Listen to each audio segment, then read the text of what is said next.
Al-Fatihah. A'udzu billahi minasyaitonir rajim. Bismillahirrahmanirrahim. Alhamdulillahi rabbil alamin. Arrahmanir rahim. Maliki yaumiddin. Iyyaka na'budu wa iyyaka nasta'in. Ihdinas siratal mustaqim. Siratal ladzina an'amta 'alaihim ghairil maghdubi 'alaihim waladdallin. Innal hamdalillah nahmaduhu wa nasta'inuhu wa nastaghfiruhu wa na'udzu billahi min syururi anfusina wa min sayyiati a'malina man yahdihilhu fala mudhillalah wa man yudlilhu fala hadiyalah wa ashhadu an la ilaha illallah wahdahu la syarikalah wa ashhadu anna Muhammadan abduhu wa rasuluh. Alhamdulillah, bersyukur kita kehadrat Ilahi kerana dengan limpah dan kurnianya dapat lagi kita bertemu lagi pada minggu ini untuk sesi kuliah online yang seterusnya. InsyaAllah, terima kasih juga. Alhamdulillah, Ustaz Sinar pun panel yang saya hormati sudah pun berada di talian.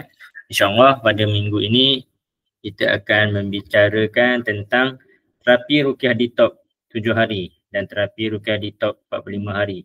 Cara-cara untuk melakukannya akan dibentangkan oleh Ustaz Sinar. InsyaAllah saya akan ambil juga untuk slot sesi soal jawab kedua. Okey, tanpa saya membuang masa, saya menyerahkan majlis kepada Ustaz Sinar untuk meneruskan sesi kuliah. Terima kasih Coach. Alhamdulillahirrabbilalamin. Bersyukur kita kepada Allah kerana dapat dipertemukan lagi pada malam ini. Setelah 2 minggu kita tidak bersiaran sebab moderator dan penceramah ada urusan lain yang tidak kita tidak dapat adakan kuliah mingguan kita selama 2 minggu. Dan terima kasih kepada yang hadir walaupun penyertaan agak merosot. Ahli kita ada 3,000 orang. Tapi yang hadir kuliah online tidak ramai, tidak apa. Mana yang berminat kita ajar. Cuma kalau tahun-tahun mendatang jika tidak lagi diadakan kerana tidak mendapat sambutan, jangan pula bertanya, tak ada nak dibuat kuliah online. Selalu begitulah manusia. Dulu ada di Facebook, orang tu orang Sabah, saya pun orang Sabah, cuma daerah berbeza. Dia selalu mengeluh, dia kata sayang ni ada kursus-kursus ruqyah ni, dia sangat berminat tapi jauh, ada di Semenanjung, kebanyakan di Semenanjung lah. Ada satu masa tu kursusku ruqyah tu berada di daerah dia, memang dekat di daerah dia, dan bila saya maklumkan tak juga dapat pergi atas alasan bekerja tidak dapat cuti. Jadi menuntut ilmu ni sebenarnya adalah juga rezeki. Ada orang dapat, ada orang tak dapat. Jadi kita teruskan. Saya akan buka slide. InsyaAllah jika slide saya selesai awal, saya akan ijazahkan lagi zikir Tasbih Nabi Yunus. Saya akan buka slide dahulu.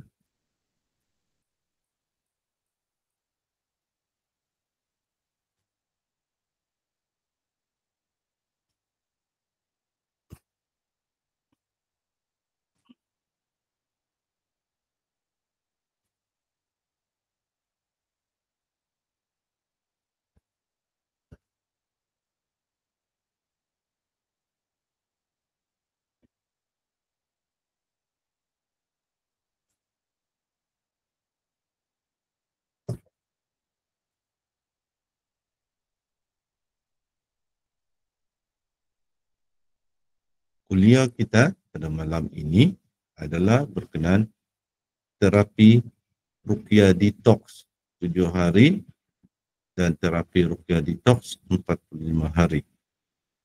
Apakah benda? nama ini ya sebenarnya adalah ruqyah mandiri, melakukan diri sendiri dan sesuai untuk pesakit yang telah lama mengalami penyakit misteri. Dan juga saya akan terangkan lebih lanjut, sebenarnya bukan sahaja pesakit yang sesuai untuk mempelajarinya, tetapi orang sehat dan juga peruqyah sendiri sesuai untuk mempelajarinya. Saya akan terangkan, insya Allah. Dalam kuliah kita kali ini, kita akan belajar terapi ruqyah detox 7 hari dan juga terapi ruqyah detox 45 hari. Terapi ini sesuai dilakukan oleh pesakit yang telah lama sakit dan masih tidak tahu punca. Ada masanya disebut terapi, ada masanya disebut program. Dan terapi ini ada diajar di Indonesia, ada diajar di England, di Eropa, di Arab Saudi. Dan inilah yang saya rasa yang paling sesuai untuk orang yang dia ada kata 10 peruqyah dah jumpa, tak juga sembuh-sembuh. Dah 5 tahun, dah 7 tahun dia menderita sakit, tak juga sembuh-sembuh. Atau orang yang tak tahu apa penyakit dia, sihir kah, ain kah, gangguan jin saka kah, jin asyik kah, atau dah jumpa 100 perawat, tak juga sembuh-sembuh. Jadi bila orang dah berkata begitu, tak sembuh-sembuh, jumpa 50 orang, 100 orang, dah cuba bermacam-macam, kita pun kasihanlah. Jadi kita ajarlah yang kita yakin efektif. Sebab dah banyak testimoni orang yang kita ajar, yang betul-betul benar-benar buat, mendapat kesan yang positif. Tapi apabila kita ajar, orang yang mengeluh itu tidak pernah pula datang balik bagi feedback kepada kita. Dia dah sembuhkah? Dia dalam proses kesembuhankah? Dia merasa lebih sakitkah? Dia ada memimpi burukkah? Yang jadi kita tak tahu dia sembuhkah ataupun dia makin teruk, jadi dia berdiam diri. Tapi nanti akan muncul lagi semula, tanya lagi apa untuk rawatan ni, apa untuk rawatan ni. Kita dah bagi satu rawatan. Bagi tahu kita, kalau dah cuba, betul-betul dah cuba, tak juga berkesan, dan kami para peruqyah bolehlah bantu untuk bagi lagi rawatan lain. Macam doktor dah bagi ubat, dah makan ubat tak berkesan, nanti doktor kaji balik, dah bagi tahu doktor, doktor akan bagi obat yang lain. Tapi cuba bayangkan, kalau yang inilah yang paling simple, antara paling efektif, paling simple, paling mudah. Waalaikumsalam warahmatullahi. Tetapi tidak dilakukan, jadi nanti tanya lagi, apa rawatan untuk ni?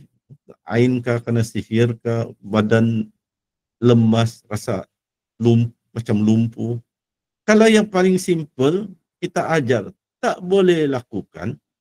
Jadi macam mana kami peruqyah nak syorkan lagi, buat yang lebih agak lagi berat. Sembahyang 2 rakaat. Rakaat pertama selepas Al-Fatihah baca separuh surah Al-Baqarah. Lepas tu rakaat kedua baca lagi separuh surah Al-Baqarah sehingga akhir ayat. Tentu lagi tak dapat buat. Kalau yang simple dibagi, tak dapat buat. Dan sebenarnya ini nanti saya akan bagi tahu sesuai juga untuk peruqyah. 2 teknik ini. Sebab apa begini, kalau peruqyah yang pernah selalu mengikuti kuliah online kita, ada satu kaedah teknik yang kita sebut terapi ruqyah 3 tahap. Jadi apabila yang tahap ketiga kita berinteraksi dengan pesakit selepas diruqyah, bolehlah kita ajar untuk pesakit lakukan mungkin yang pertama dulu ruqyah detox 7 hari. Kalau nanti dia bagi feedback belum juga sembuh, baru kita ajar dia terapi ruqyah detox 45 hari. Sebab pesakit ni ada yang kurang kemampuan, dia tidak akan dapat jumpa peruqyah setiap minggu sebab dia jauh tempatnya. Jadi dia mungkin sebulan sekali baru dia dapat jumpa peruqyah. Jadi kita bagi dia amalkan. Nanti bulan hadapan dia datang balik, kita tanya, atau tak perlu ditanya, pesakit itu bagi tahulah dia dah laksanakan apa yang dia alami. Jadi kita peruqyah boleh ajar pesakit. Dan atau kita peruqyah diserang.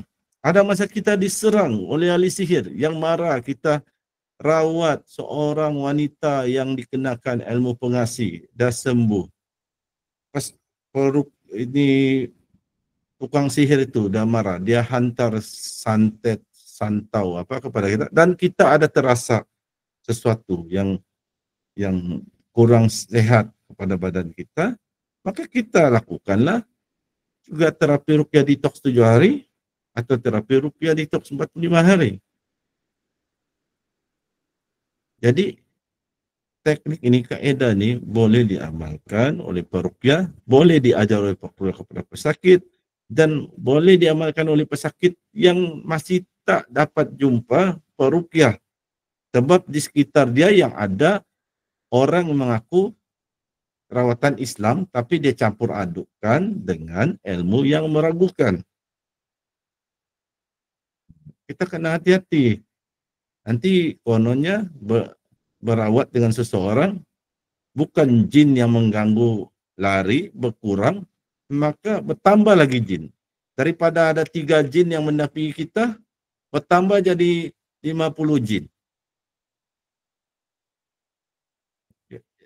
Jadi berhati-hati memilih perawat. Jadi kalau tak dapat perawat yang meyakinkan, sebaiknya rawat diri sendiri. Oke, kita teruskan.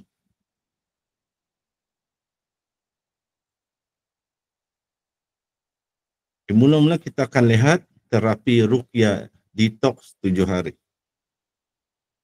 Kita boleh bagi dia nama apa pun nama, tapi saya gunakan nama terapi ruqyah detox 7 hari ini sebab ada guru saya menamakan juga seperti ini, dan di luar negara seperti di England, peruqyahnya juga menamakan terapi ruqyah detox 7 hari. Cuma mereka menggunakan istilah program berbanding terapi. Program ruqyah detox 7 hari. Sesuai untuk orang yang sakit tapi tidak tahu punca penyakitnya. Lakukanlah dulu nih. Atau dah 5 tahun sakit, 6 tahun sakit, atau kata dah 10 perawat dijumpa, dah 100 perawat kita pergi dan minta rawat tapi belum juga sembuh. Inilah dia. Inilah jawaban kepada orang yang mengalami keadaan-keadaan seperti itu. Dan janganlah sangka karena nampaknya simple, terus kita tidak mau laksanakan. Tapi terlampau simple. Jadilah macam seorang kawan saya ni peruqyah yang berkongsi cerita dengan saya. Dia daripada sebuah persatuan yang besar, rawatan Islam yang besar di Malaysia ini. Dia kata apabila dia merawat sakit, adalah pesakitnya, Ustaz, ada tak amalan-amalan yang boleh kami amalkan pendinding diri? Jadi dia ajarlah 3 kul, surah Al-Ikhlas, kul huwallahu ahad, surah Al-Falaq, kul a'udzu birabbil falaq, surah An-Nas, kul a'udzu birabbin nas. Dia pesakit tanya pula, tak adakah yang lebih panjang-panjang sedikit lagi daripada ni? Sebab mungkin mereka rasa terlalu pendek, yang mereka dah hafal pun ayat-ayat itu sejak dari sekolah rendah, jadi mungkin mereka rasa tidak efektif mungkin. Sedangkan ada yang terlupa bahwa Nabi Muhammad SAW disihir dengan sihir yang grade tinggi. yang sebenarnya tujuan untuk membunuh. Tapi Allah lindungi Nabi Muhammad SAW tidak lagi diambil ajalnya, dan Allah menurunkan malaikat mengajar Nabi Muhammad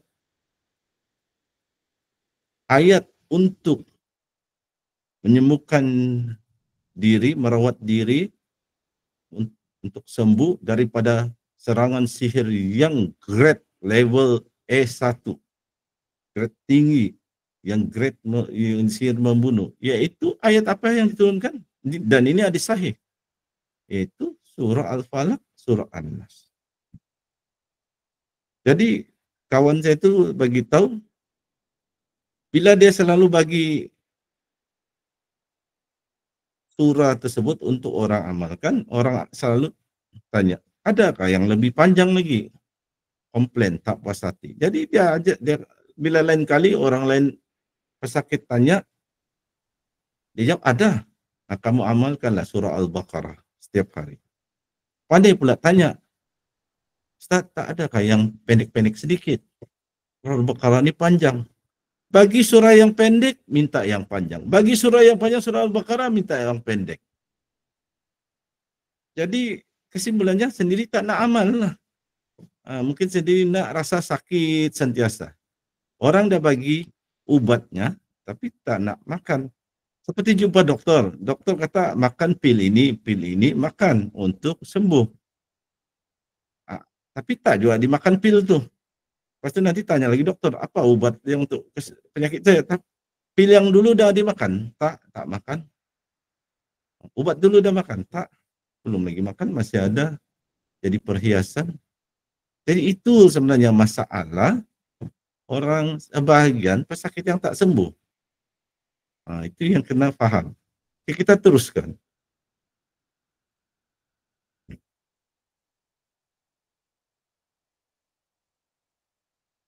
Program terapi yang dipaparkan di sini sebenarnya boleh diubah sesuai ikut kesusahan pesakit. Jadi cara-caranya pertama kita perlu sediakan hati yang ikhlas memohon penyembuhan daripada Allah. Hati yang ikhlas nak sembuh, dan ikhlas minta petunjuk kepada Allah. Kenapa kita lambat sembuh? Lepas tu kita sedialah air untuk diminum. Air untuk diminum, botol besar lagi bagus, 5 liter kah begitu. Dan air tu boleh air mineral, air masak pun boleh. Kalau ada air zam-zam lagi baik. Lepas tu kita sediakanlah minyak zaitun. Sebaiknya satu botol tu untuk seorang diri. Tapi kalau nak kongsi, ibu dan anak sakit, jadi ibu dan anak nak berkongsi, silakan. Dan minyak zaitun tu belilah yang extra virgin oil, bukan yang dijual untuk yang guna untuk memasak. Antara contoh minyak virgin extra virgin oil ni yang jenama olive house. Namun jika tiada, maka minyak zaitun yang lain pun boleh digunakan. Kalau ada minyak zaitun dari Palestin lagi baik. Sebagai contoh, ini minyak zaitun dari Palestin. Kalau tak ada yang dari Palestin, belilah dari yang mana-mana, yang macam ini kah, dari Syria. Tapi ada orang kata mungkin tak mampu beli. Dia kata mahal sangat. Kalau botol begini pun lebih RM40. Tak mampu. Carilah yang kecil macam ni. Ini dari minyak zaitun Palestin. Ini botol kecil. Ini tak sampai RM20. Cuma pemakaian dia mungkin yang botol besar lamalah pemakaian lah berbanding yang kecil. Tapi kalau untuk 7 hari mungkin ini boleh mencukupi. Lepas tu kita sediakanlah juga madu. Madu yang terbaik biasanya yang orang katakan dari Yaman. Terutama madu sider dari Yaman. Sidr ini bahasa Arab, bahasa Malaysia bidara. Madu yang lebah hinggap di pokok pohon bidara dan buat sarang, dan madu diambil dari situ. Dipanggillah madu sidr dari Yaman. Cuma kalau yang sangguplah, madu sidr Yaman ni harga 200 lebih, 400 lebih. Jadi kalau tak mampu, madu jenis lain pun boleh. Contohnya macam madu begini. Ini madu dari Turki. Bukan semata-mata diimport dari Turki. Ada orang pergi Turki beli madu ni, dia bagi saya sebahagian. Kalau katakan susah nak dapat ni, nak yang murah pun ada yang jual di Malaysia. Contohnya botol-botol kecil ni madu. Madu ni jenama Al-Shifa. Ini harga madu begini tak sampai pun RM12. Jadi boleh pilih madu apa yang kita nak. Nak madu tualang pun silakan. Lepas tu kita sediakan juga habatus sauda. Yang disyorkan habatus sauda jenis bijirin. Namun kalau tidak jenis bijirin, jenis minyak pun boleh. Saya lebih suka kalau jenis minyak. Tapi boleh juga jenis bijirin, contohnya macam ni. Jenis bijirin. Jenis bijirin boleh. Atau kalau kita ingin jenis minyak. Jenis minyak.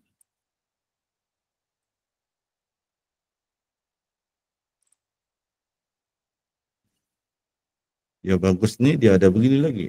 Dia boleh titis. Dan ini tidak sampai pun RM20 kalau jenis minyak. Dan dia boleh pakai lama. Jenis minyak. Ini kita minta dari mana nih? Absa. Kalau saya tidak silap ini dari negara Absa. Jadi kita sediakan bahan-bahan itu. Setelah kita sediakan bahan-bahan itu, seterusnya kita boleh bermula hari Jumat. Hari Jumat, hari yang mulia di sisi Islam. Tapi kalau tak hari Jumat, hari lain pun boleh. Ada orang yang saya ajar terapi ruqyah detox 7 hari ini. Dah berbulan-bulan, bila saya tanya, sudah mulakan. Dia orang Semenanjung, saya orang Sabah. Dia kata belum lagi, masih nak tunggu hari Jumat, nak bermula hari Jumat. Saya kata hari bila pun boleh.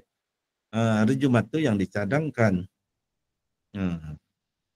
Berapa bulan baru dia mula. Dan selepas dia mula, nak bagi tahu saya, dia sembuh pun berbulan-bulan. Dia kata nak tunggu dulu, betulkah yang daripada terapi ruqyah detox ni ataupun mungkin dari sebab lain dia makan ubat kah? Sedangkan dia kena penyakit kulit dah 10 tahun. Akhirnya dia hubungi saya di Messenger, dia kata dia sembuh sepenuhnya. Gatal-gatal badan, penyakit kulit selama lebih, saya rasa 10 tahun ke 12 tahun sembuh. Tapi saya bagi tahu lah, buatlah testimoni supaya pesakit-pesakit lain yang pun mengalami penyakit dapatlah motivasi untuk push diri dia untuk amalkan terapi ini. Nasib yang itu dia kata dia tak pandai menulis, jadi dia bagi tahu pengalaman dia minta saya susun balik kata-kata untuk di posting di media sosial yang lebih tersusun pengalaman dia. Ada tuh di Facebook, kalau saya tidak silap Facebook Ruqyah Syariah, difungsikan pengalamannya. Jadi untuk hari pertama, dia 7 hari. Jadi hari pertama letaklah air, minyak zaitun, madu dan habatus sauda di depan. letaklah madu ini, minyak zaitun di depan, kan? Dan ada bagusnya juga kalau minyak zaitun tuh kalau saya masukkan di botol begini. Sebab botol begini dia senang. Dia senang nak dibuka, dia tidak akan tumpah ke tempat lain. Dia akan lancar siap turun. Botol begini boleh dibeli di Mr. DIY, di Paksen. Kalau nak yang besar pun ada. Oh, besar. Dia bagus, dia mengalir lancar. Atau saya biasa buat ada yang besar, ada yang kecil. Kecil boleh travelling, minyak zaitun ini bawa ke mana-mana. Botol-botol kosong begini ada dijual di Mr. DIY, di Paksen. Saya akan pindahkan ke ini. Terutama yang saya baca ruqyah. Jadi jika kita letak di depan kita bacakan ayat-ayat Quran ke atas bahan-bahan tadi. Kalau pandai baca ayat-ayat ruqyah yang 20 ayat tu, bacalah itu. Kalau tidak pandai baca, baca yang simple-simple sahaja, yang kita dah belajar dari sekolah rendah, sekolah menengah. Itu bacalah surah Al-Fatihah sebanyak 7 kali. Kalau pemalas 7 kali pun malas, bacalah 3 kali sahaja. Kalau malas juga bacalah sekali. Kalau malas juga jangan buatlah. Tapi boleh pula cakap tak sanggup tanggung penyakit. Tapi buat ni bukan susah sangat. Kita baca Al-Fatihah 7 kali. Kita dapat pahala. Walaupun kita sembuh, tapi kita dapat pahala. Jadi apa salahnya? Bacalah Al-Fatihah 7 kali. Ini yang senang-senang, kita ada bagi yang senang-senang. Lepas tu bacalah 2 ayat terakhir surah Al-Baqarah. Bacalah 3 kali. Kalau tidak mampu juga, bacalah ayat-ayat lain yang kita hafal, yang kita baca lancar. Tapi ayat surah Al-Baqarah ni, ayat-ayat surah Al-Baqarah ni, ini biasa ada dalam ni. Kalau kenduri tahlil apa, dia ada ni, amanah rasuluh. Kebanyakan orang-orang kita dah biasa baca ni, kalaupun tidak hafal ayat amanah rasuluh. Tapi kalau tidak mampu, bacalah, pilihlah bacaan lain. Lepas tu bacalah surah 3 kul. Surah 3 kul maksudnya lengkap surah Al-Ikhlas, surah Al-Falaq dan surah An-Nas. Kita bacalah 3 kali ulang. Jangan pula ada yang tersasul bila kita sebut 3 kul, dia akan sebut kul. Pernah berlaku. Saya pernah saya dengar ada ustaz menceritakan. Dia betul-betul dia secara literal dia ambil 3 kul, maksudnya kul.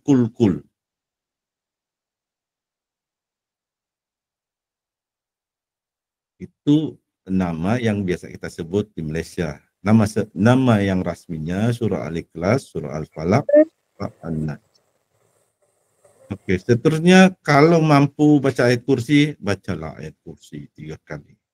Kalau tidak mampu, bacalah ayat-ayat yang tadi saja. Al-Fatihah, Al-Ikhlas, Al-Falaq, An-Nas. Sesudah kita baca, kita letak di depan kita, letak di atas meja ke. Sudah kita baca, kita hembuslah. Hembus semua tu. Hembus. Kita hembuslah. Hembus dia. Habatus sauda. Madu. Kita hembus. Sesudah kita tiup nafas kita atau kita hembus, sebelum itu hembusan ni ada cara-cara dia. Kalau di tanah Arab, hembusan dorang ni keras, macam meludah, tapi tidak keluar ludah. Kalau kita di Malaysia ni, kita biasa hembus lembut, hembus panjang lembut. Mana-mana pun boleh.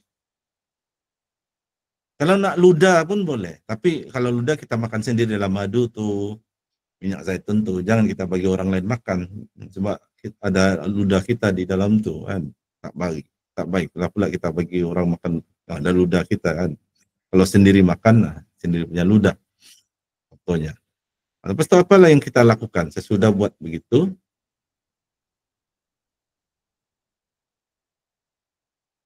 Setelah kita selesai membaca ruqyah ke atas bahan-bahan tersebut, maka setiap hari, bermula dari hari pertama itu, minumlah 2 sudu makan madu yang telah dicampurkan dengan secawan air yang telah kita ruqyah itu. Madu itu kita ruqyah, air itu pun kita ruqyah. Jadi kita minum. Lepas tu yang habatus sauda bentuk bijirin kita makan 3 butir. Jangan terlalu banyak. Mungkin banyak-banyak pun mungkin 5-6 butir, 7 butir. Tidak perlu terlalu banyak. Yang disyorkan 3 butir. Tapi kalau nak 5 kah mungkin boleh, 7 pun boleh. Tapi janganlah satu genggam makan. Nanti ada kesan sampingan pula. Kalau jenis minyak cukuplah 3 titis. Kita nak titis terus di lidah kah atau campur dengan air baru minum terpulang. Lakukan selama 4 hari. Hari ini buat, esok buat, lusa buat. Dan sebelum tidur, malamnya sebelum tidur, kita sapu minyak zaitun tu pula ke seluruh tubuh. Selama 4 hari juga. Ingatlah seluruh tubuh yang kita boleh capai. Wajah, bahu, tangan, lengan, tapak tangan, paha, betis, kaki, kemaluan, dada, belakang, pinggang, sapu semua tubuh yang dapat dicapai selama 4 hari. Dan jangan bimbanglah, minyak zaitun ni cepat meresap. Dia bukan minyak lain yang kita rasa melekit sepanjang malam. Dia cepat meresap. Jadi esok kita bangun nak solat subuh, kita mandi. Atau kita solat subuh dulu kah? Kalau dah lewat, lepas solat subuh kita mandi. Sebelum kita pergi kerja lah, katakan pagi kita nak pergi kerja, kita mandi, bersihkan diri. Daripada kalau risau ada lagi minyak zaitun tu melekat di tubuh, biasanya dia akan menyerap. Buat selama 4 hari.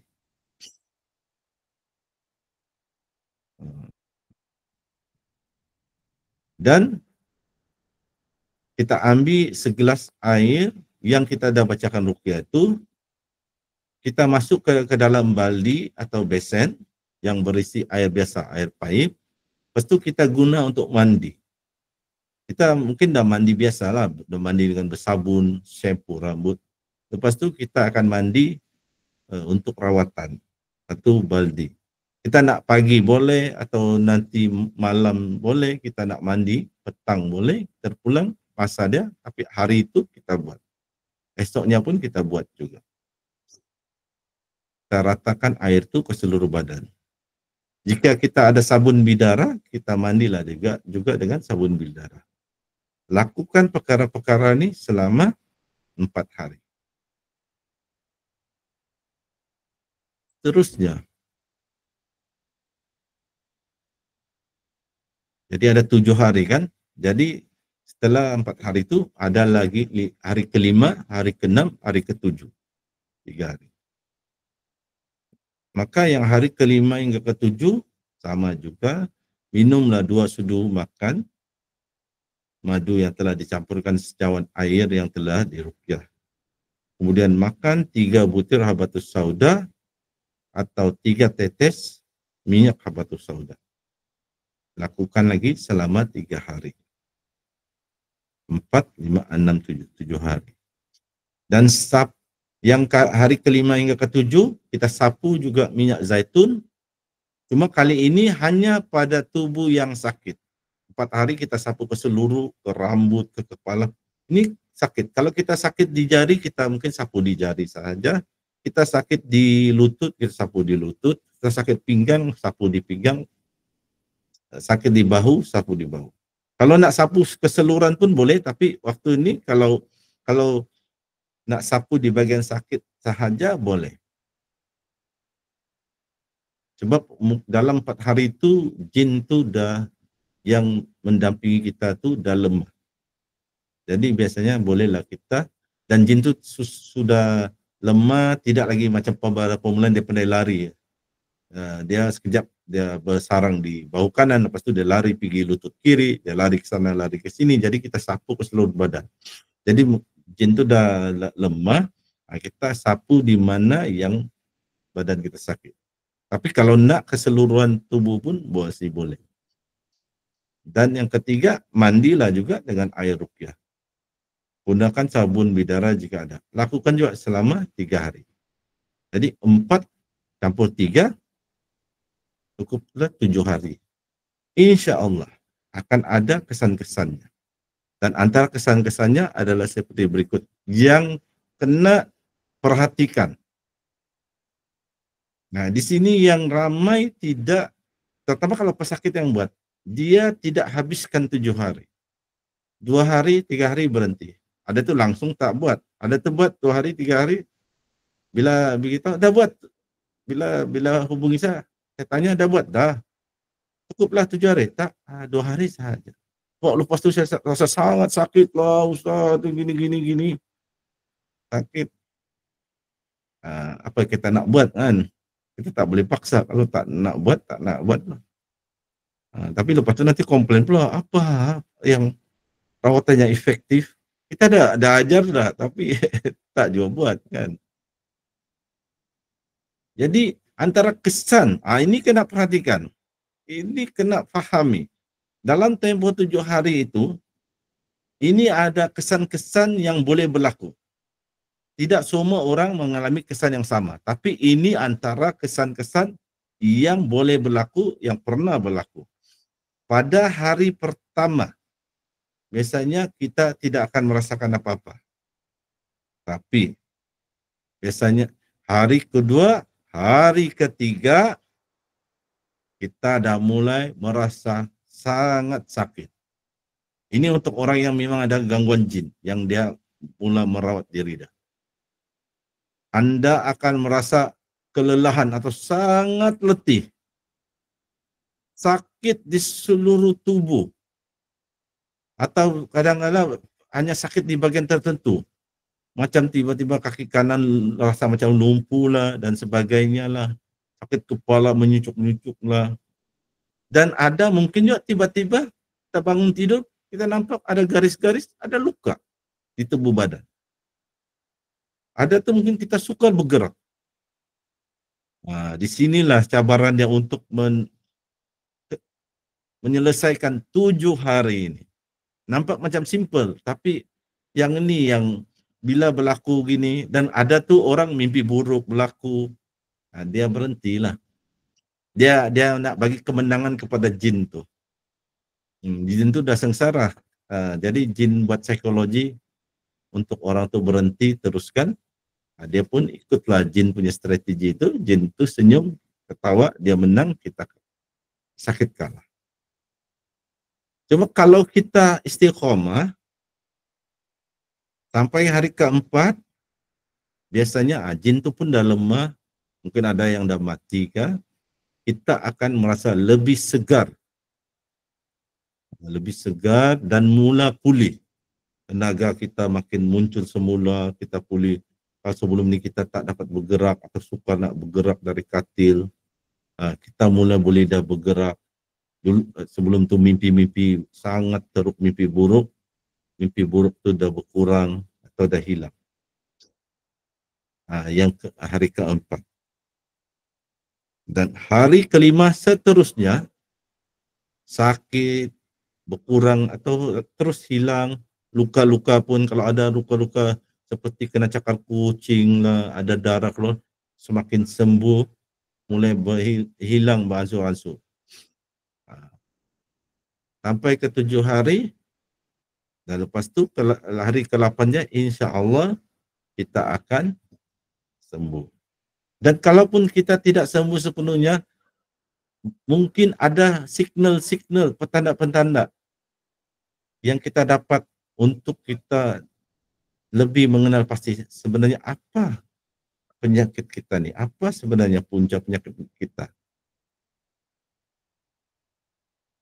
Jadi kalau kita lakukan tadi, masih juga belum sembuh, kita boleh lagi lah cuba bulan hadapan ke 2 bulan kemudian terapi ruqyah mandiri detox 7 hari. Tapi kalau juga masih tidak sembuh, kita bolehlah masuk ke fasa seterusnya, terapi ruqyah mandiri detox 45 hari. Jangan terpedaya nampak macam simple, macam senang. Kalau ikutlah betul-betul, tengoklah, rasakanlah kesan dia. Jangan diajar 7 hari tapi hanya buat 3 hari. Yang terapi detox 45 hari diajar 45 hari tapi hanya dibuat 15 hari. Kita bukan kata buat 15 hari, kita kata buat 45 hari. Nah, jadi kita buatlah fasa seterusnya terapi ruqyah mandiri detox 45 hari. Caranya kita akan masuk kepada cara-caranya. Yang penting ikut apa yang diajar oleh peruqyah. Dan ini sesuai untuk gangguan jin, serangan sihir, terutama dan kalau yang orang tidak pandai membaca Al-Quran pun boleh laksanakan terapi ini. Ada cara dia. Oke, seterusnya.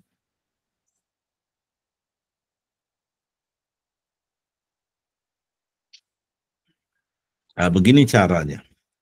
Pertama, kita rakam ayat-ayat ruqyah dalam MP3.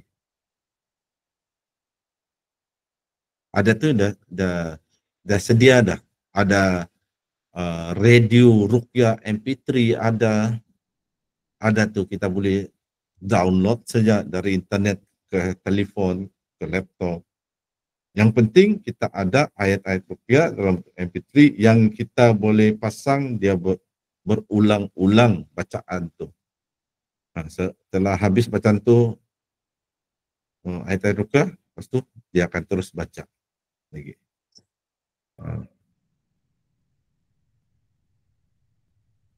Dan sebaiknya kalau yang kita nak download bacaan ruqyah yang selalu orang ada bagi testimoni, yang ada kesan orang rasakan adalah bacaan ruqyah oleh Syekh Faris Abbad.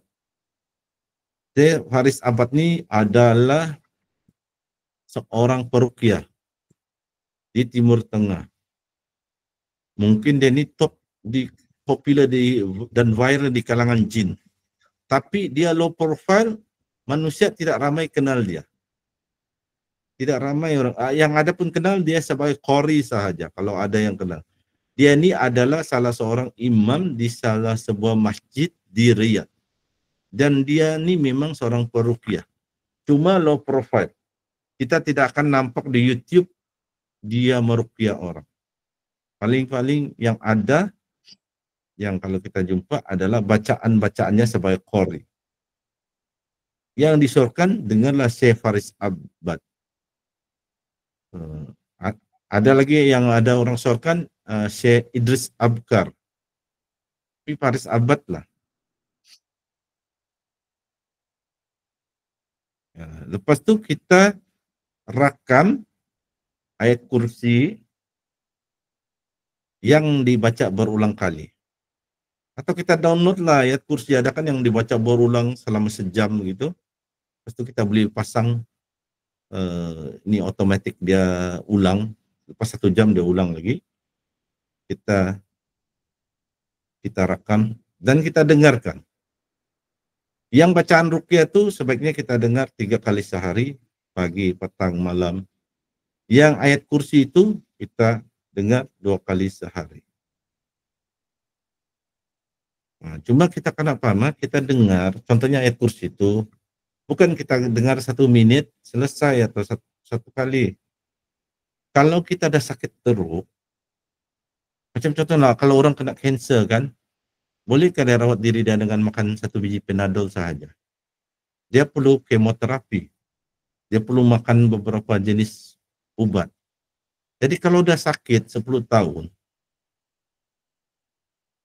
dah 100 perawat jumpa. Takkan setiap hari dengar ayat kursi 1 kali. Dengar ayat kursi itu yang disorkan sebenarnya, tapi ramai orang tidak dapat buat 2 jam. Sepatutnya minimum 2 jam. Kalau tak dapat juga lah dengan 2 jam, sejam lah. Kalau tak dapat juga sejam, jangan dengar lah. Kalau tak nak dengar, tak apalah, jangan dengar. Kan? Kalau ini, carilah rawatan lain kalau rasa ada rawatan lain.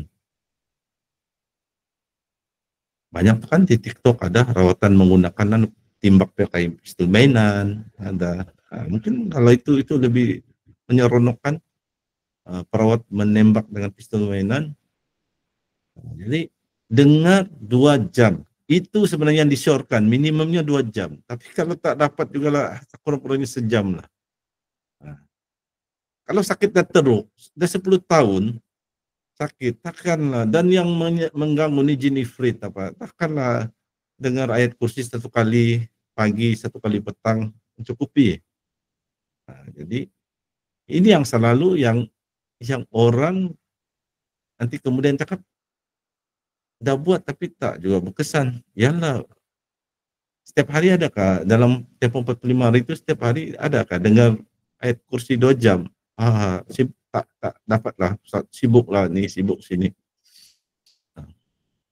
Tapi main handphone di YouTube, main game di handphone, ada masanya berjam-jam, boleh pula kan.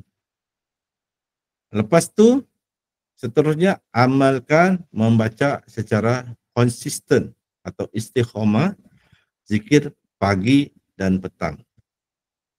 Susunan zikir pagi dan petang ni ada banyak, seperti Al-Maksurat dan sebagainya.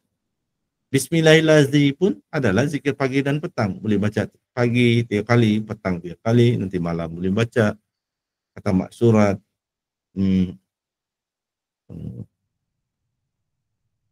baca setiap hari selama 45 hari. Kalau memang tak pandai baca ayat Quran, sekurang-kurangnya yang buat yang pertama dan kedua, yaitu dengar MP3 ayat-ayat ruqyah, dengar MP3 ayat kursi. Berapa lama? Dalam 1 hari 2 jam. Dan 2 kali sehari kalau ayat kursi. Sebab kenapa kita nak melemahkan dulu jin tu? Jin ini orang yang degil, makhluk yang degil, keras kepala. Kita kata keluar dari badanku, keluar dari rumahku, terus dia keluar, tak. Kita ulang-ulang, tak. Kita nak tangkap jin tu, kita tumbuk berkali-kali, dia lemas, baru dia cabut lari. Dan kita bukan tumbuk dia pakai tenaga fizikal, dia tak boleh nampak. Kita pukul dia dengan bacaan ayat Quran, dengan bacaan ayat kursi.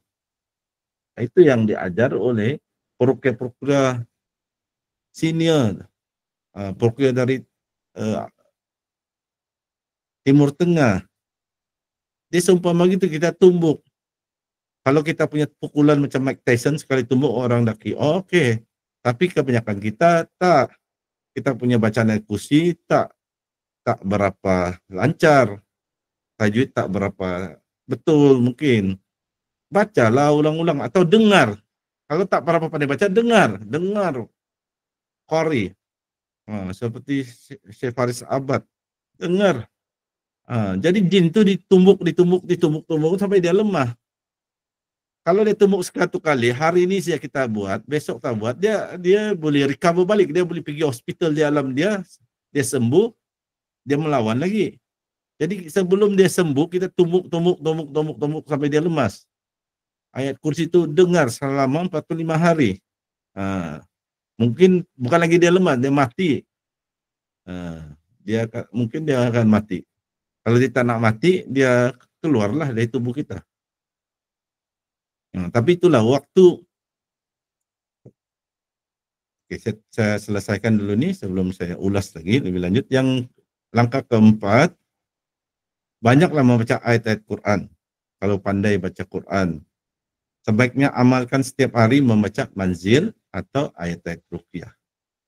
Jika masih belum pandai baca Al-Quran, boleh dengar. Ayat Al-Quran itu melalui MP3. Ini yang diajar Syekh Wahid Abdul Salam Bali. Tak dapat baca, dengar. Syekh Wahid kata dengar MP3. Ada lagi tambahan kalau nak dengar, ada 4 surah ni. Yasin, surah As-Saffat, surah Ad-Dukhan, surah Al-Jin. Tapi kalau tak dapat nih, kalau Syekh Wahid Abdul Salam Bali kata, ayat kursi pun mencukupi. Tapi dengar paling kurang 2 jam sehari. Ayat kursi. Kalaupun tak nak dengar surah Yasin, tak, sebab mungkin sibuk, seorang businessman yang berjaya, terlalu sibuk nak dengar Al-Quran terlampau banyak. Jadi kurang-kurangnya dengar ayat kursi selama 2 jam. Jadi terapi ini dilakukan 45 hari.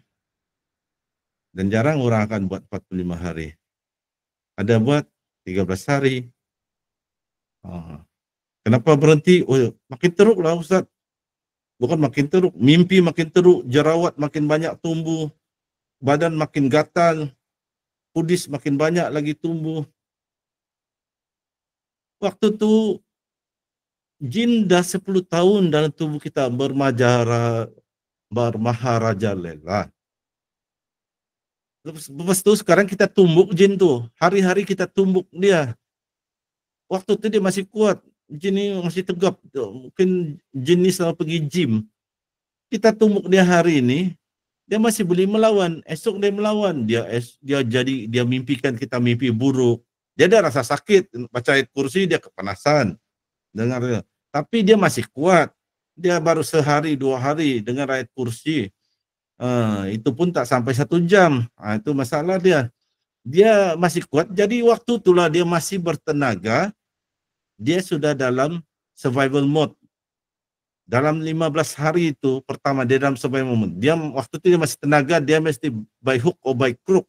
Dia mesti bagi kita mimpi buruk teruk. Kita rasa terlalu sakit badan. Malam mungkin tak boleh bangun dari katil. Badan terasa lumpuh. Sebab itulah peluang dia dalam tempoh 15 hari, 14 ke 15 hari itu. Kalau kita dapat berjihad 15 hari itu yang pertama, kita boleh bersabar. Waktu selepas 15 hari, jin itu dah mula lemah. Mula lemah, sangat lemah. Waktu tu dia nak membuat kita mimpi buruk pun tak dapat. Dia nak kita rasa sakit kepala pun dah tak dapat. Dia nak kita rasa lumpuh, dia sekat kita punya urat saraf supaya kita lumpuh di kaki pun dia tak dapat. Dia dah lemas. Tinggal saja dia nak bertahan atau dia nak cabut lari dari badan kita. Dia cuba bertahan, mungkin dia akan mati. Jadi kalau dia masih ada tenaga, bagus dia cabut lari. Cuma ada jin, contohnya macam jin asik. Dia kata dia sanggup mati dengan yang orang yang dia dampinginya sebab terlampau asyik, sangat cinta kepada orang tersebut. Tapi masalah dia terlampau cinta konon orang tersebut sampai orang tu sakit jantung, patah injap jantung, sakit ni darah putih, darah merah kurang dan sebagainya. Itu kesannya sebab mereka dijadi dari api.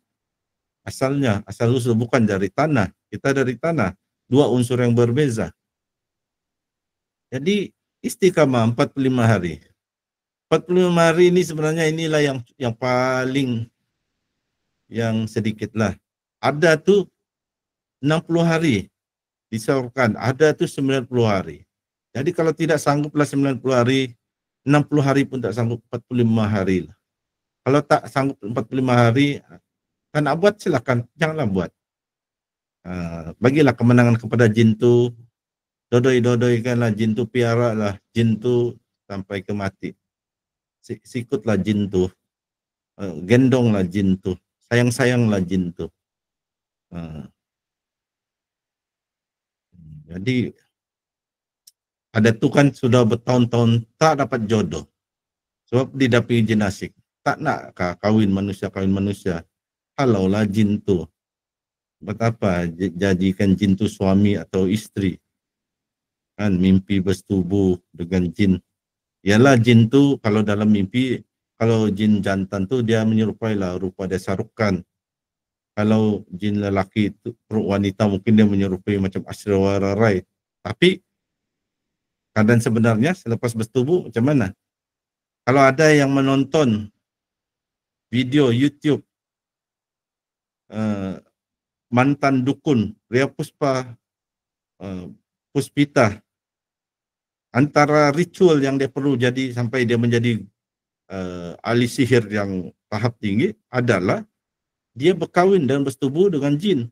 Jin itu dia kata waktu muncul rupa macam ni orang Pakistan, lawa macam Arab, macam Pakistan, Arab. Tapi lepas bersetubuh nak tengok muka jin tu, alah, muka macam muka hantu. Dia cuma menjelma saja, menjelma yang muka lawa, tasyakul dan tamassum. Tapi sebenarnya dia tidak lawa. Itulah jin jatuh cinta dengan kita sebab kita manusia ni sebaik-baik kejadian yang Allah jadikan. Jin ni ada tangan lebih panjang dari kaki, ada hidung mungkin sangat panjang, tanduk sampai 2, 3, 4, 5 tanduk, ada bentuk ular, ada bentuk buaya dan sebagainya. Ada badan bentuk kuda, anjing, tapi kepala bentuk manusia contohnya. Jadi mereka jatuh cinta dengan kita yang Allah jadikan sebaik-baik makhluk kejadian yang diciptakan. Allah ciptakan manusia cantik. Jadi begitu cara dia. Yang 15 hari pertama tu yang paling kritikal, sebab sanalah yang paling macam-macam, daripada sakit kepala lagi teruk, daripada sakit kulit lagi teruk, mimpi lagi buruk. Tapi lepaskanlah 15, teruskan tu sampai lalui 15 hari itu. Sebab selepas 15 hari biasanya adalah lain orang lain dia punya pengalaman, tapi secara general, secara dia 15 hari yang pertama itu yang paling kritikal. Waktu itu jin masih kuat.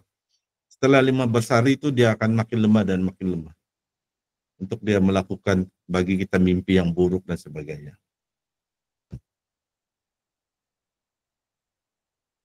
Jadi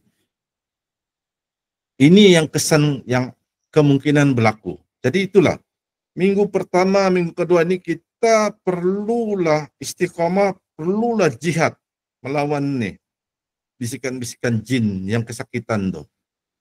Nah, apa yang boleh berlaku? Tidak semua orang akan mengalami perkara yang sama, tetapi secara panduan umum beginilah yang boleh berlaku. Yaitu pada minggu pertama kita mendengar bacaan MP3 ayat-ayat ruqyah dan ayat kursi.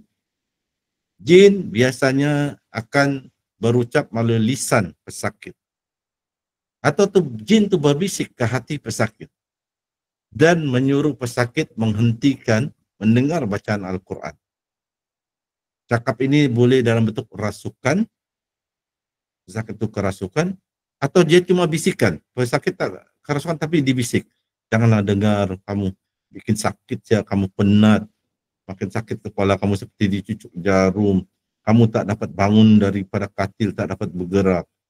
Dan kadang-kadang mimpi lagi buruk. Dulu tak dengar ni MP3, sedap saya tidur, nyenyak saya. Kali ini mimpi ular lah, ular warna kuning lah, dengan ada mahkota lah, macam-macam lah. Mimpi pocong lah sebenarnya. Jadi jin itu coba mempengaruhi agar kita berhenti daripada terapi ruqyah 45 hari ini. Sebab jin itu dia dalam survival mode. Kalau dia tidak lakukan sesuatu, dia akan menjadi lemah dan dia boleh mati. Jadi dia waktu dia masih ada tenaga, itulah yang dia kena serang pesakit yang baru start hari pertama, hari kedua. Dan sampai hari Minggu kedua pula, jin tu dah sakit, dia mulai dah memberontak, berteriak. Dan dia mulai dah mempengaruhi. Kalau istiqamah pesakit tu lakukan, dia mulai sudah mempengaruhi pesakit. Sama ada dia merasuk ke pesakit atau dia membisikkan ke hati pesakit, ke telinga pesakit, bahawa dia akan keluar. Tapi pesakit ni kenalah jumpa Bomo ni, yang Bomo terkenal di YouTube, di TikTok. Pergilah jumpa Bomo ni. Sebab sebenarnya Bomo tu adalah geng dia juga. Bomo tu pun ada pelihara banyak jin. Jadi kalau dia pergi berubat dengan Bomo yang mengaku perawat Islam tu, dia akan berlakon kesakitan lah waktu Bomo tu baca selawat ke, nyanyi nasyid ke apa. Dia berlakon kesakitan, pesakit pun kerasukan, tapi lepas tu dia akan keluar sekejap bagi pesakit itu terasa sembuh. Yang penting pesakit jangan lakukan terapi ruqyah detox 45 hari yang kita ajarin. Dia akan berlakon. Berlakon dia penuh kesakitan, berlakon dia keluar, jadi pesakit. Tapi lepas itu dia datang lagi balik. Dan waktu itu dia sudah dapat balik tenaga dia. Dia mungkin dah pergi ke hospital di alam gaib. Dia dah dirawat dan dia sembuh. Dia balik lagi sakit. Itulah pesakit tak pandai sembuh-sembuh sampai 10 tahun. Sebab tak selesaikan rawatan tu. Kalau 45 hari, buat cuma 10 hari. Buat cuma 14 hari. Sedangkan dikatakan 45 hari. Sebenarnya ada tu sampai 90 hari. Tapi tak buat. Jadi jin tu balik lagi cergas. Sehat dah lah, teruk dah kena tumbuk setiap hari. Dah lemas. Itu dia dapat berehat selama sebab dia sakit cuma 10 hari. Lepas tu berehat. Pesakit tak lagi dengar MP3 baca Al-Quran. Dia sembuh lagi balik dari sakit dia. Walaupun muka dah lebam-lebam, badan dah hitam dah macam terbakar jin tu. Jadi inilah rahsia dia. Pada minggu kedua tu lagi kuat, lagi intens. Itulah. Tapi dia akan pengaruh pesakit pergi rawatan. Jangan, dia tidak akan pengaruh pesakit jumpa Coach Kamarul. Dia tidak akan pengaruh bisik ke telinga, ke hati pesakit itu. Pergi ke jumpa Ustaz Ahmad Salihin. Pergi kepada Aki Ahmad Reda. Tidak, dia akan pengaruh. Pergilah yang seorang di TikTok ni yang top. Pergi ke Bomo yang merawat dengan menimbak pakai pistol mainan. Dia akan mana yang perawat-perawat yang memang dia rasa seronok, sebenarnya dia tidak pun rasa sakit apa, dia akan berlakon jadi sakit bila dirawat orang itu. Asal yang penting jangan pergi kepada perawat yang mengamalkan ruqyah syariah yang tidak campur-campur dengan ilmu yang meragukan. Jadi kita kena istiqamah, tahan, jihad, jangan hiraukan tipu daya jin itu. Teruskan mendengar MP3 ayat ruqyah dan ayat kursi dalam tempo 45 hari itu. Insya Allah jin-jin akan keluar. Atau jika mereka degil, kemungkinan mereka akan mati dengan izin Allah. Allah yang mematikan mereka, bukan kita. Dan apabila telah 45 hari itu telah sembuh, maka janganlah lupa sujud syukur.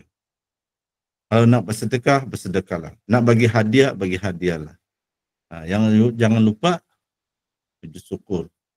Allah dah takdirkan kita jumpa seseorang, dia ajar kita, dan kita sembuh,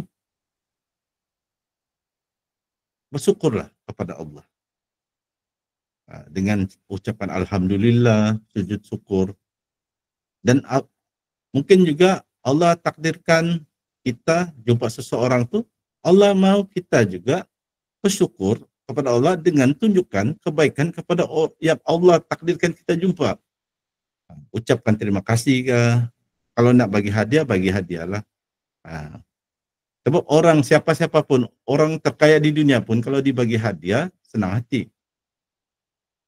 Sultan, karena bagi hadiah pun dia akan terima senang hati. Orang kaya, jutawan, businessman, dibagi hadiah, dia boleh beli barang tu. Dia boleh beli sampai beratus pun barang tu. berapa banyak pun dia boleh beli. Tapi kalau dia dihadiahkan orang kaya pun, dia tetap juga akan senang hati. Jadi tanda kita bersyukur kepada Allah, kita dengan mengucap alhamdulillah. Tapi bila Allah telah takdirkan kita berjumpa dengan seseorang untuk bantu kita, sebab Allah tidak akan turun ke bumi bercakap direct dengan kita. Dia takdirkan jumpa, selain kita ucap alhamdulillah, kita sujud syukur, kita ucapkan terima kasih kepada orang yang Allah telah takdirkan jumpa kita, bimbing kita. Nak bagi hadiah silakan. Tak nak bagi hadiah, ucapkan terima kasih, silakan. Sebab kita pun faham ada orang susah, kan? Dia memang susah. RM10 nak beli reload handphone pun sukar. Itu pun kita faham lah. Itulah mungkin tidak ramai hadir kuliah online kita sebab mungkin banyak kredit nak beli kalau kuliah sejam ni. Dan mereka tidak ada mungkin kenderaan untuk pergi ke tempat-tempat awam yang ada wifi. Mungkin itu antara sebabnya. Jadi begitulah cara-cara dia, dan cara-cara ini dia boleh dilakukan oleh yang peruqyah ni, kan dia boleh ajar. Bila dia buat ruqyah 3 tahap, pada tahap ketiga selepas ruqyah, dia boleh bimbing pesakit untuk lakukan 2 kaedah ni. Sebab pesakit bukan jumpa hari-hari atau jumpa setiap minggu dengan perawat. Jadi mungkin pesakit jauh, jadi suruhlah pesakit buat ini. Kalau dia dapat buat 7 yang ruqyah detox 7 hari, lepas tu dia sembuh, alhamdulillah. Kalau tidak, ni bagi ajar lagi dia, suruh buat yang 45 hari. Pesakit pula perlulah bagi feedback. Apa dia alami, dia semakin sembuh kah, dia semakin sakit kah, supaya perawat tu boleh bagi bimbingan lebih lanjut. Boleh kata perawat tu kah, memanglah dalam masa 10 hari kamu mimpi buruk, sebab itu memang begitu prosesnya, tapi kamu kena bersabar. Ataupun perawat boleh bagi pilihan lain, rawatan-rawatan yang lain yang ada. Contohnya minum air dengan bacaan Al-Fatihah 7 kali, dengan bacaan doa-doa tertentu. Bagi tahu. Cuma ada yang segan nak bagi tahu sebab memang tak buat pun. Buat sehari saja, lepas tu berhenti buat. Macam yang selalulah saya ajar pesakit, bacalah tasbih Nabi Yunus. Jarang pesakit saya kata 100 kali sehari. Sebenarnya tak perlu kira, bacalah banyak kali. Tapi apabila kita bagi tahu pesakit, bacalah tasbih Nabi Yunus banyak kali, tanpa kita letak satu jumlah di sana. Bagi pesakit banyak kali itu 3 kali, banyaklah. Kalau 10 kali itu dah terlalu banyak dah. Sedangkan maksud banyak kali ini, baca sekurang-kurangnya ulang 70 kali.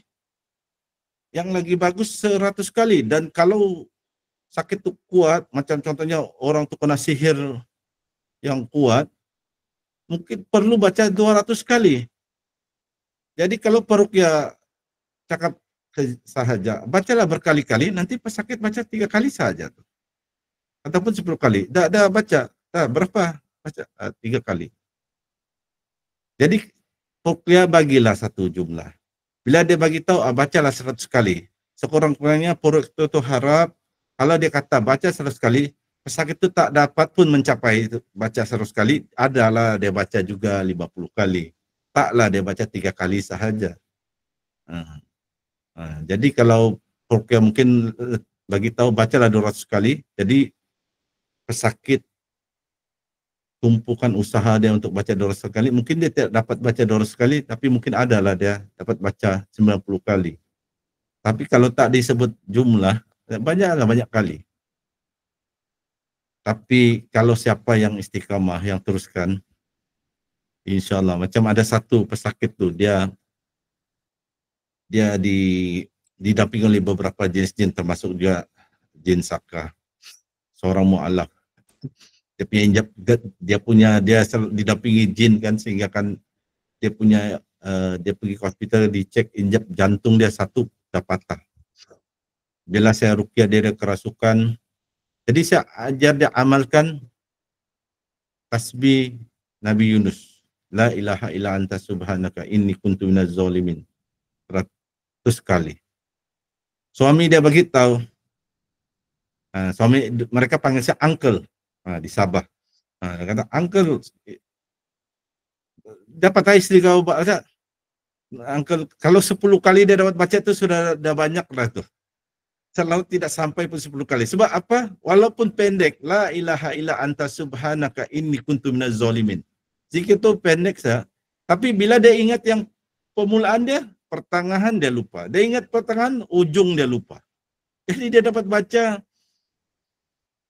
tapi 3 kali gitu. Tapi dia berusaha nak baca. Itu yang saya kagumi. Dan apa berlaku kerana hati dia, jiwa dia nak baca juga. Sampai satu peringkat, dia bagi tahu saya, uncle, dia dah dapat baca 100 kali tasbih Yunus setiap hari. Dan dia memang dapat rasa kesannya, sehingga kan dia rasa begitu seronok, dia jadi seronok nak baca. 100 kali pun tak cukup. Sehingga kan dia bagi tahu saya, yang pesakit wanita tu, yang ada suami, dia kata, bolehkah saya baca, kalau dia mau alaf, dia kurang tahu hukum agama kan, bolehkah saya baca tasbih Yunus ini waktu sedang mandi? Sebab dia rasa seronok, dia nak baca setiap masa. Jadi waktu mandi pun dia nak baca. Dia begitu dah seronok. Mula-mula nak baca 10 kali pun sangat sukar. 3 kali ya bolehlah. 10, kalau dia dapat sampai 10 kali itu yang paling banyak. Tapi lepas tu dia rasa seronok. Dia rasa bolehkah kalau saya, sebab otomatik dia kata. Kalau dia mandi dia tidak sebutlah, tapi dalam hati berzikir. La ilaha illa anta subhanaka inni kuntu minaz zalimin. Dia mula-mula dia secara paksa dia. Sehingga dia minat apabila ada kawan-kawan dia pun sakit misteri, dia ajar itu. Ucapkanlah la ilaha illa anta subhanaka inni kuntu minaz zalimin. Baca 100 kali. Paling minimum.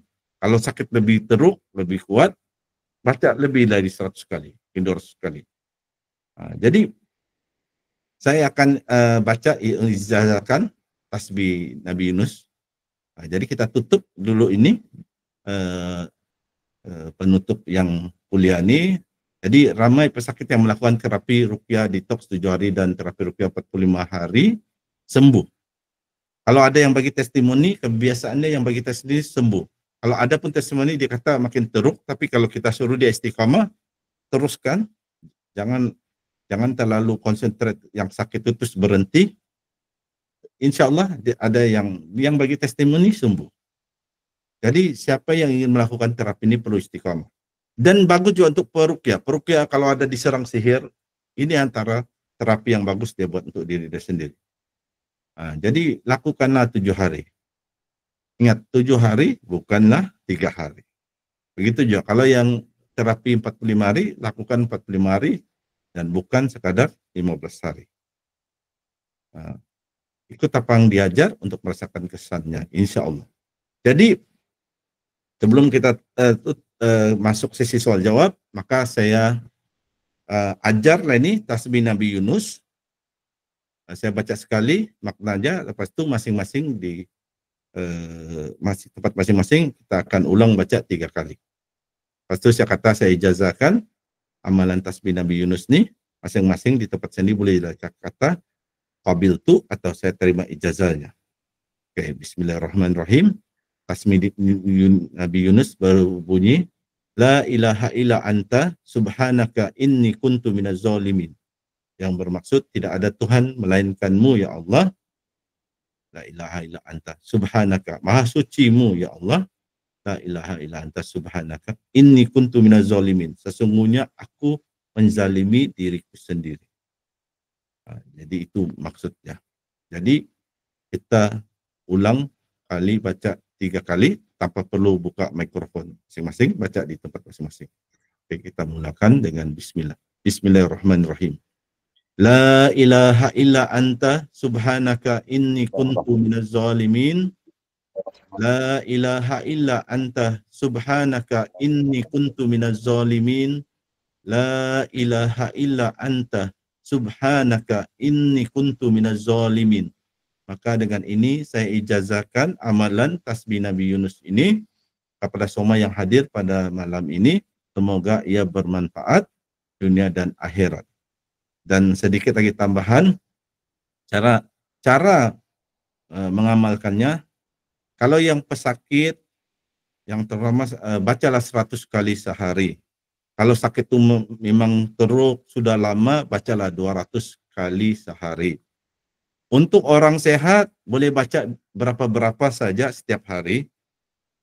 Untuk perawat, peruqyah, boleh baca setiap hari berapa-berapa saja, supaya jadi amalan, menjadi amalan pendinding diri kepada peruqyah. Dan juga apabila meruqyah orang, boleh selitkan bacaan ini dalam bacaan-bacaan yang lain. Contohnya sebagai bacaan muqaddimah ruqyah, sebelum kita baca ayat-ayat Al-Quran, kita baca itu dulu. Kita boleh baca asyhadu an la ilaha illallah wa asyhadu anna Muhammadar Rasulullah, la haula wala quwata illa billahil aliyil azim, la ilaha illa anta subhanaka inni kuntu minaz zalimin. Ataupun selepas kita baca ayat-ayat Quran, baru kita baca zikir Nabi Yunus. Kita boleh baca di awal, di pertengahan, atau di penghujung sewaktu kita meruqyah. Itulah antara panduan cara-cara membacanya. Jadi saya akan tutup slide ini.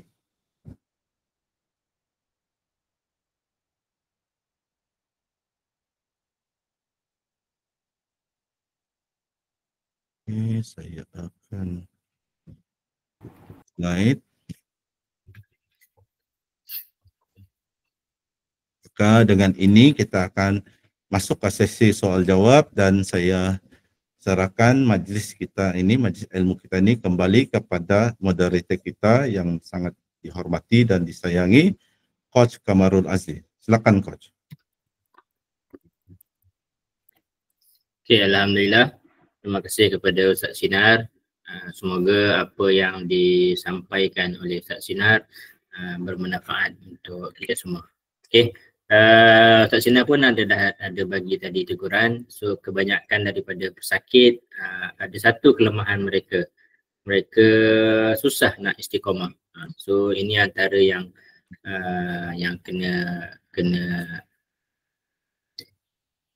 kena diusahakan oleh pesakit tu sendirilah. Okay. Nak sembuh, tapi mereka sendiri berat nak rasa beramal. Okay. Mahu sembuh, nak segera sahaja, sedangkan dalam kita membuat rawatan dan beramal ni, kita tengah menyucikan diri kita, tengah membersihkan diri kita. Sebab tu saya selalu mengingatkan dalam kursus-kursus saya, tujuan utama kita membacakan ayat-ayat ruqyah ni sebenarnya bukanlah untuk bakar jin, bukanlah untuk bunuh jin, tapi sebaliknya kita membacakan ayat-ayat ruqyah ni adalah untuk menarik rahmat Allah Subhanahu Wa Taala. Dengan rahmat Allah kita sembuh. So bagaimana kita nak kekal dalam rahmat Allah ni, bagaimana kita nak terus menerus mendapat rahmat Allah. So kita kenalah istiqamah dengan amalan-amalan harian. Kena istiqamah dengan amalan-amalan membaca ayat ruqyah, kena istiqamah dengan amalan-amalan zikir pagi petang. Barulah kita akan mendapat rahmat, dan alhamdulillah insya-Allah, masya-Allah, tabarakallah, kita akan dikurniakan kesembuhan daripada penyakit kita tu. Okey. Kita buka kepada sesi soal jawab. Jika ada soalan, boleh terus bertanyakan soalan. InsyaAllah kita akan tamatkan kuliah kita lebih kurang pada pukul 11 malam. So ada lebih kurang dalam 20 minit lagi untuk kita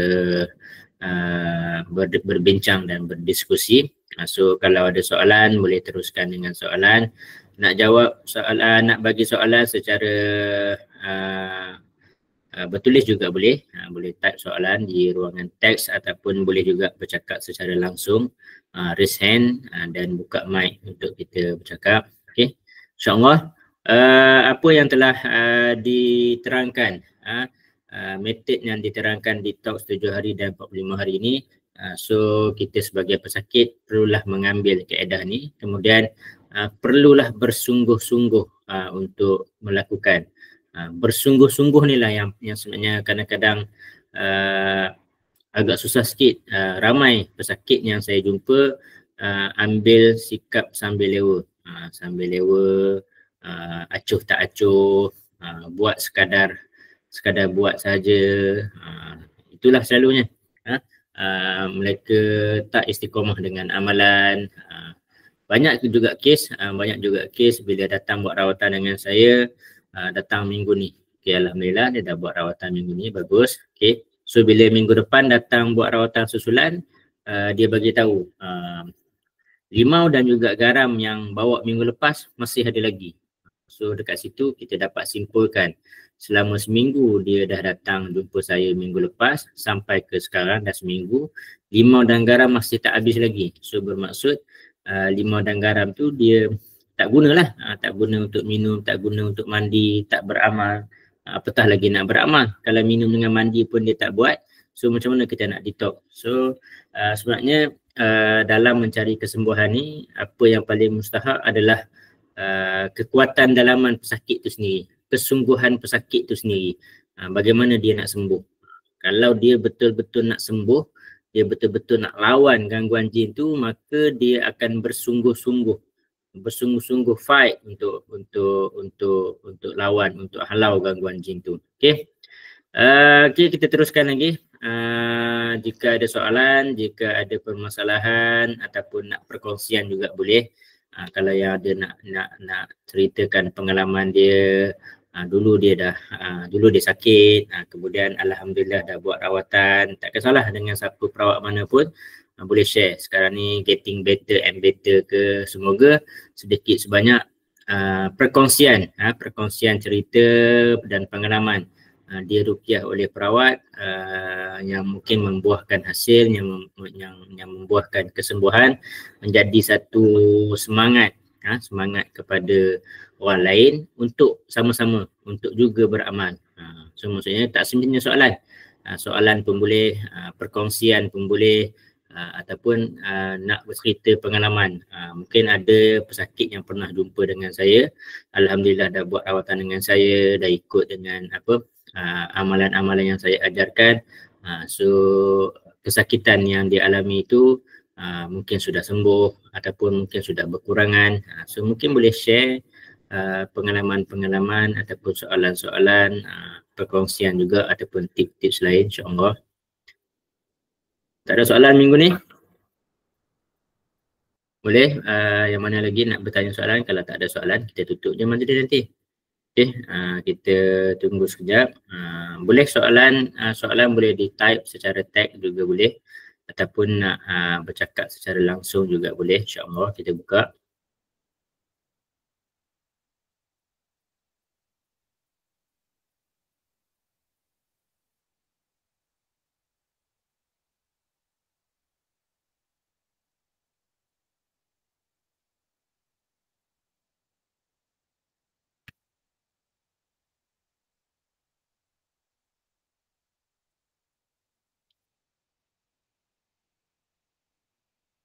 Okey, dan juga saya juga pernah sebelum ni bagi satu kuliah, bila kita buat proses amalan program detox sama ada 7 hari atau 45 hari ini, bermaksud kita telah menggandakan amalan-amalan kita. So sebelum ni juga pernah ada tajuk, semakin kita beramal maka semakin sakit. So kita kena faham dulu, semakin kita beramal, jin dalam badan semakin tidak selesa, semakin meronta-ronta, maka dia akan bermain dengan serangan-serangan psikologi. Dia akan cuba membisikkan, semakin dilawan, semakin beramal, semakin kuat. Sebenarnya bukan semakin kuat, semakin terancam jin tu dalam badan. So maka dia akan cuba menzahirkan rasa-rasa sakit dan sebagainya supaya kita kalah dari segi mental kita, lalu kita stop dengan amalan-amalan tersebut. Okey. Alhamdulillah. Okay, terima kasih kepada saudara Mizan Mimi. Kalau ada ahli keluarga yang mengadu ada sakit, saya akan cadangkan amalan detox terapi ruqyah. Okay, alhamdulillah, masya-Allah, tabarakallah. Okay, sebenarnya apa yang saya atau Ustaz Sinar kongsikan di dalam kuliah online ataupun di dalam grup. Apa yang kami kongsikan ni bebas untuk pesakit sebar-sebarkan. So siapa-siapa saja yang ada dalam grup boleh amalkan dan juga boleh diwar-warkan, disebar-sebarkan kepada orang lain, diajarkan kepada orang lain supaya semoga apa yang kami share dan kongsikan tu bermanfaat juga untuk orang lain, insya-Allah. Assalamualaikum Ustaz. Adakah orang yang mengalami penyakit kulit serius boleh menggunakan kaedah detox? Okey. So disebabkan dia bertanyakan soalan kaedah detox, saya kena serahkan direct kepada Ustaz Sinar lah untuk buat jawapan, bagi jawapan dan komen. Terima kasih Coach. Terima kasih yang bertanya kepada saudara Syamzulani, antara para peserta yang istiqamah hadir kuliah mingguan kita ini. Jawapan ringkas dia iya. Jawapan panjang dia sebab ada testimoni. Saya pernah ajar ini di Facebook. Saya type di Facebook dan ada seorang wanita yang tinggal di Semarang, Malaysia. Dia setelah beberapa bulan saya ajar, sebelum tu saya sudah ajar, lepas tu dia ada hubungi saya di Messenger secara DM. Dia tanya lebih lanjut lah tentang mestika hari Jumat buat mestika habatus sauda yang bijirin atau minyak. Banyak dia tanya dan saya layan, saya ajar. Sebab saya suka dia, bila dia bertanya bermakna dia berminat. Saya ajar. Lepas tu nanti macam minggu depan saya tanya, dah start ke? Tak start juga. Tapi saya faham sebab dia kena gangguan jin yang berat. Jadi dia di main psikologi oleh jin. Sebab dia sakit bukan setahun, 2 tahun. Kalau saya tidak siap 10 tahun atau 12 tahun. Jadi lepas tu dia senyap. Saya pun senyap lah sebab saya banyak lagi urusan lain kan.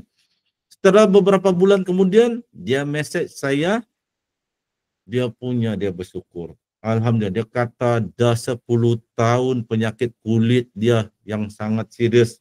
Dia pergi hospital dapat tak sembuh-sembuh. Sembuh.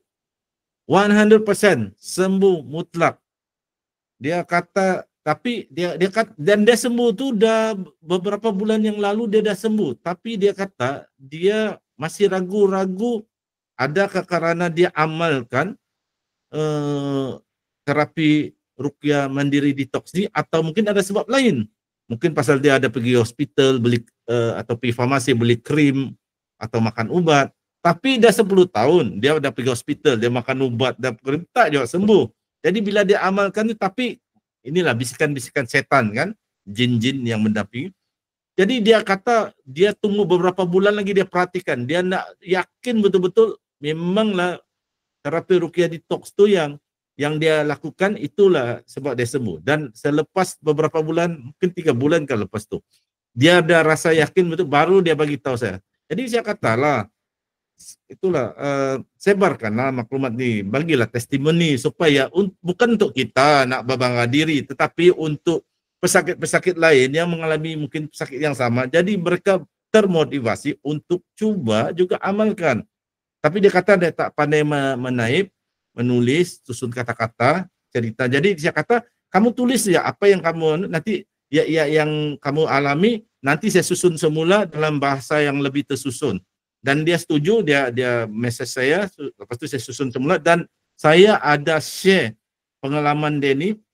Malah saya pernah screenshot pengalaman dan dia setujulah dia atas keinginan, dan saya share ni pengalaman di Facebook grup Ruqyah Syariah Malaysia. Sebab lepas itu ada orang mengalami sakit yang sama. Jadi dia pun bagi cadangan untuk gunakan terapi ruqyah detox mandiri 7 hari sebab dia dah buat dan sembuh sepenuhnya. Dah 10 tahun atau lebih 10 tahun dia alami sakit kulit, sembuh sepenuhnya. Jadi jawapannya, dan ini dari pengalaman orang yang pesakit memberitahu saya sendiri, dia amalkan apa yang saya ajar, boleh sembuh penyakit kulit. Insya Allah. Itu jawapan daripada saya. Teruskan lagi dengan soalan.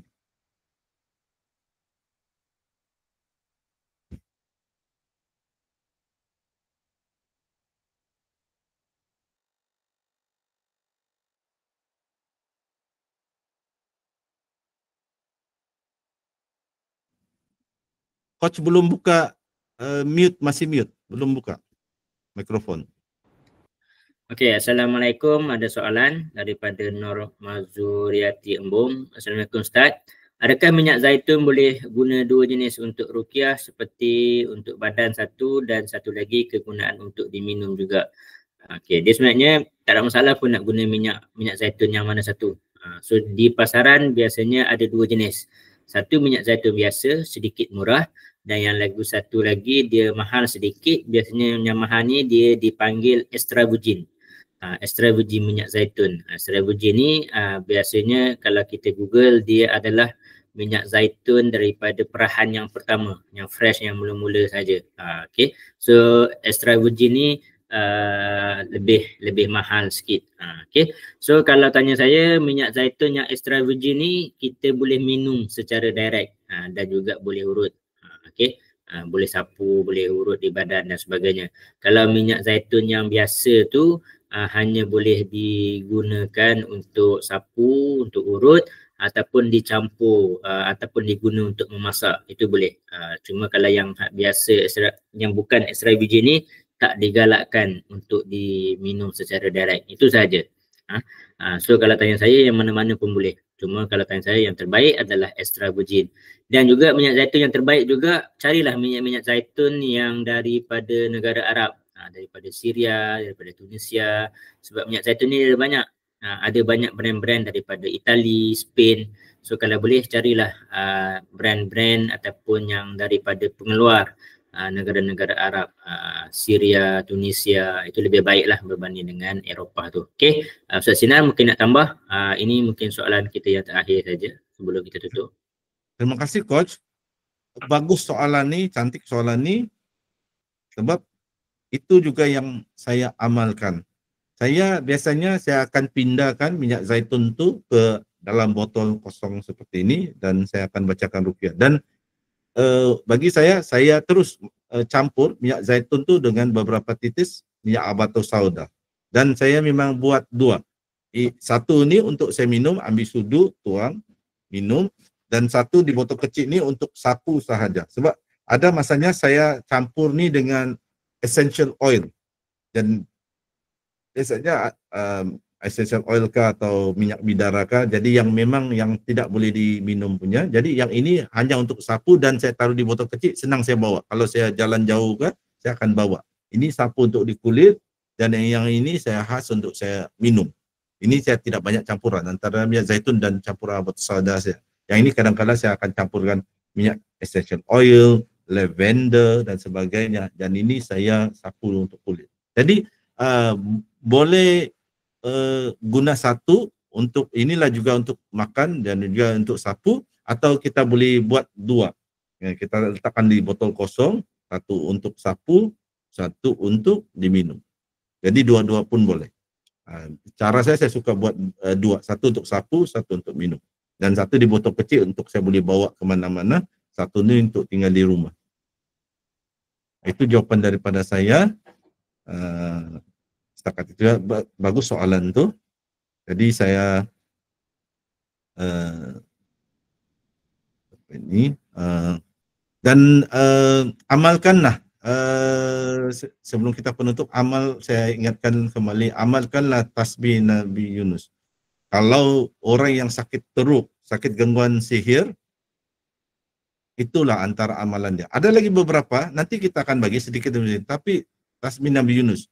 Sebab banyak di Indonesia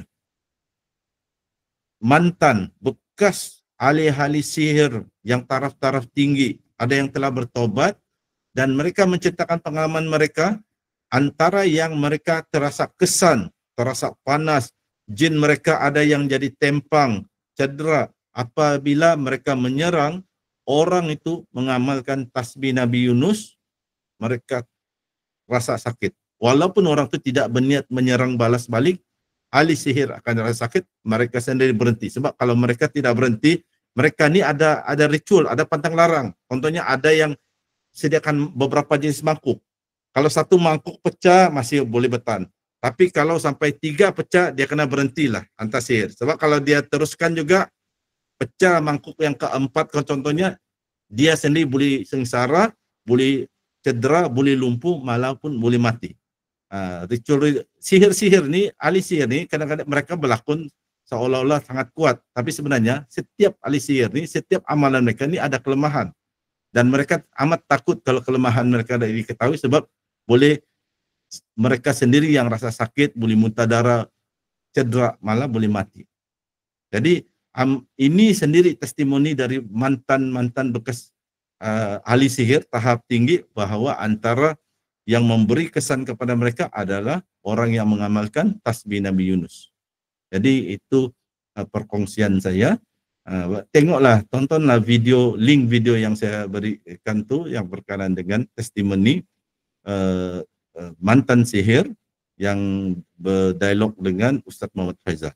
Itu saya daripada saya serahkan majlis ilmu kita ini kepada Coach Kamarul Azli. Silakan. Okay, Alhamdulillah. Terima kasih kepada Ustaz Sinar. Okay, Alhamdulillah, insyaAllah masa pun dah almost pukul 11, insyaAllah kita akan tamatkan sesi kuliah pada malam ni. So sedikit kata-kata penutup daripada Ustaz Sinar sebelum saya menutup majlis secara official. Okay, insyaAllah.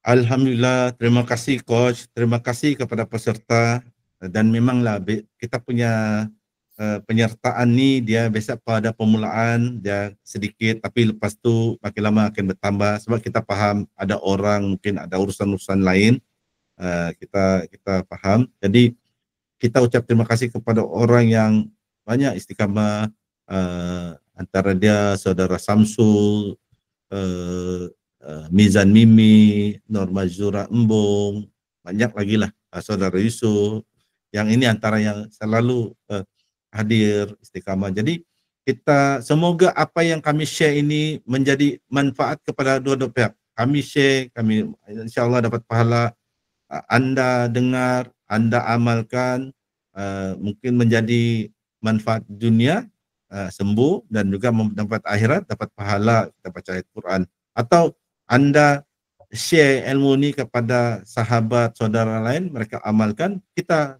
dalam majlis ini yang hadir, kita dapat pahala.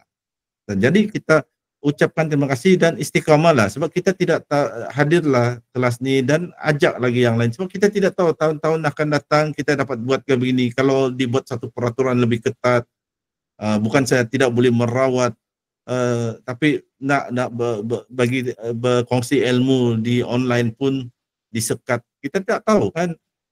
Saya punya tulisan tentang sihir, tiba-tiba Facebook delete. Dan bagi tahu saya antar notis kepada saya melanggar peraturan community. Tak ada pun saya sebut bangsa Nika yang menyerang saudara kita di sana Timur Tengah. Tak ada pun tentang yang sihir. Tapi tiba-tiba nih ada orang kata, mungkin ada orang report lah. Jadi kita tak, macam-macam boleh berlaku. Jadi selagi kita boleh menuntut ilmu, kita tututlah ilmu.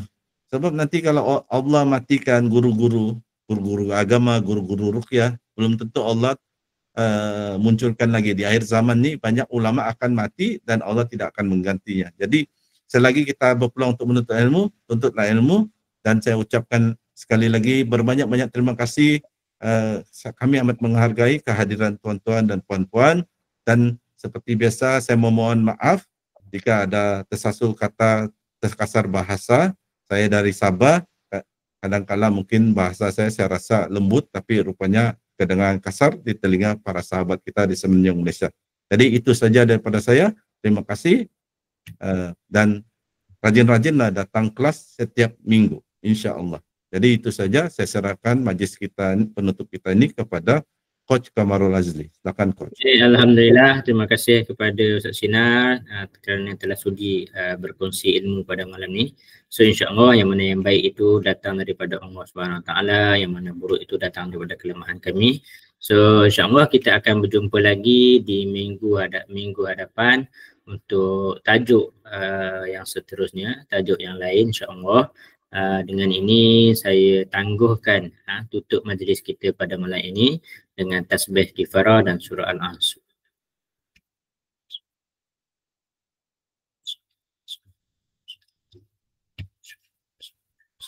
Okay, alhamdulillah insya-Allah selesai sesi kuliah kita pada